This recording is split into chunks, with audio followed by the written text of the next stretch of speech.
practice medicine in Dallas, Texas, and have been doing so for the last 20 years.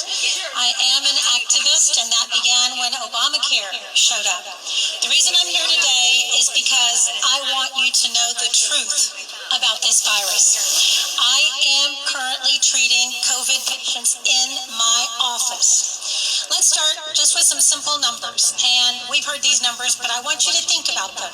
330 million people in the United States of America. 29 million people in the state of Texas. 2 million people in Dallas. 111 dead. Now, when you see those numbers, it kind of shocks you that we could stop society for 111 deaths. Let me explain how they do it. Here is how it is notified to you. 27,000 positive COVID tests. 3,000 recovered. 111 dead. Well, if 3,000 are recovered from 127,000 positive tests, that's 124,000 that have recovered, right? Because we've only got 111 deaths. The things that I'm going to tell you today are from my personal experience in my office. I don't want to bring statistics from other physicians because there's always someone on the left that wants to contradict me. So these are my experiences, patients that have walked into my office, and here's how they present. These patients present with a fever like the fever that you get with malaria. It comes on at night. They have night sweats. These patients present with cough only elicited with deep breath. So they are short of breath. Their lungs are tight, as though you would notice with an asthmatic attack. But most importantly, these patients present in panic. They are afraid. They are anxious. They're actually afraid to get diagnosed.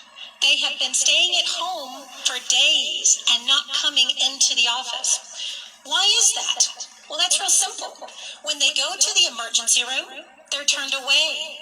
If they have a fever, they're sent home and told to quarantine to save the rest of society. During those many precious days when they're sent away and sent home, they infect their family members. And so a lot of my patients are in groups of families. Okay? This is not just happening in the emergency rooms. This is happening in doctors' clinics. These doctors that are not opening their practice, that are all of a sudden implementing telemedicine. Let me tell you something. From a physician that's been practicing for 29 years, I can't examine you through a computer screen. We can't Facebook or FaceTime for me to see what's wrong with you. I have to touch you.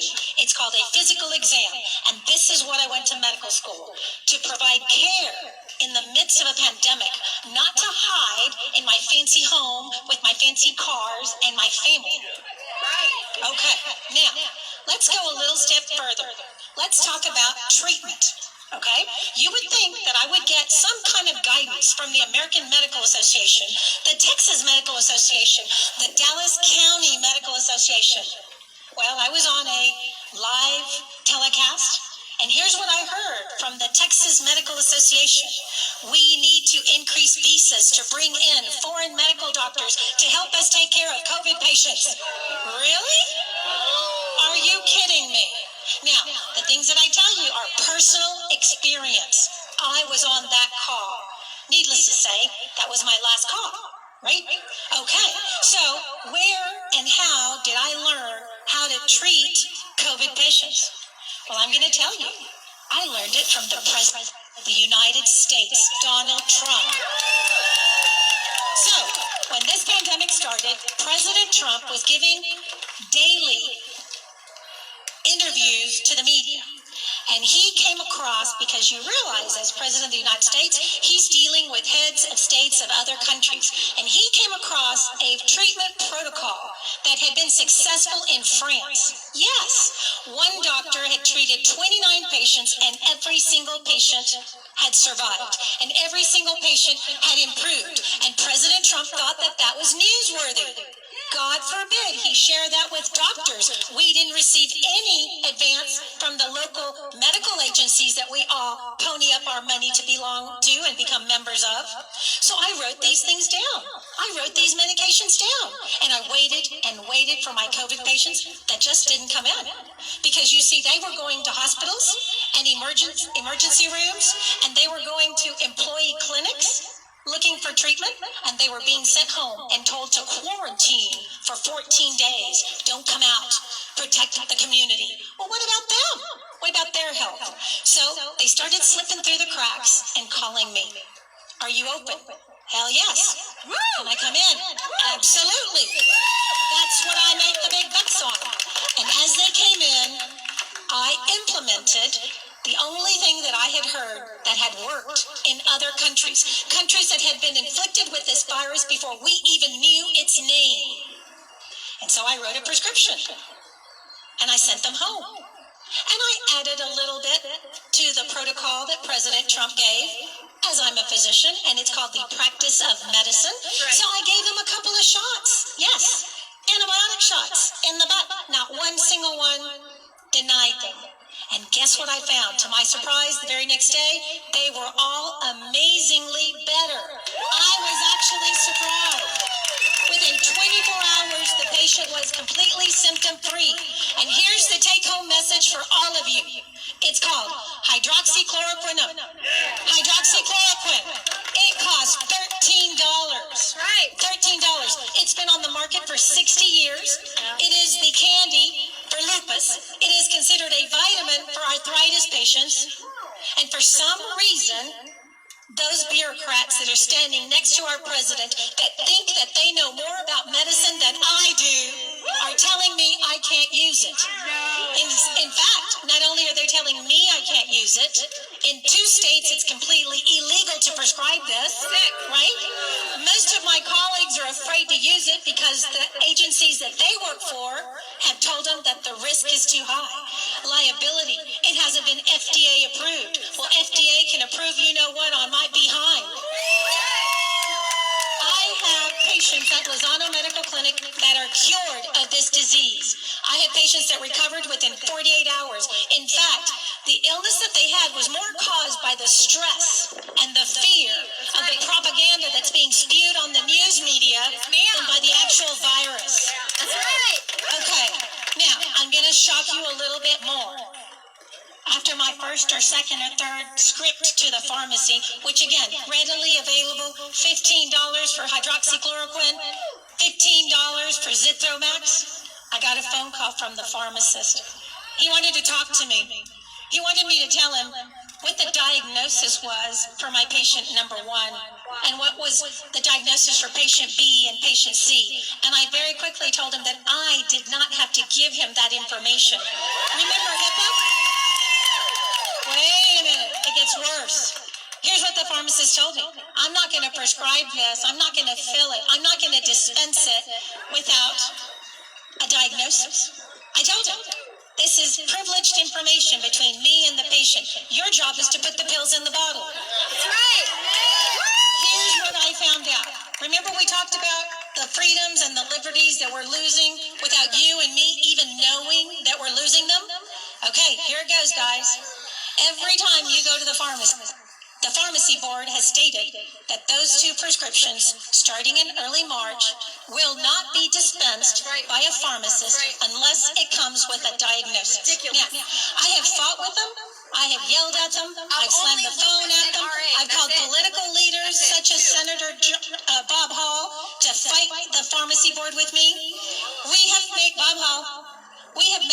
progress, but to no avail. If I do not give a diagnosis, this medication that is life-saving, in my opinion, will not be dispensed by the pharmacist. His hands are tied.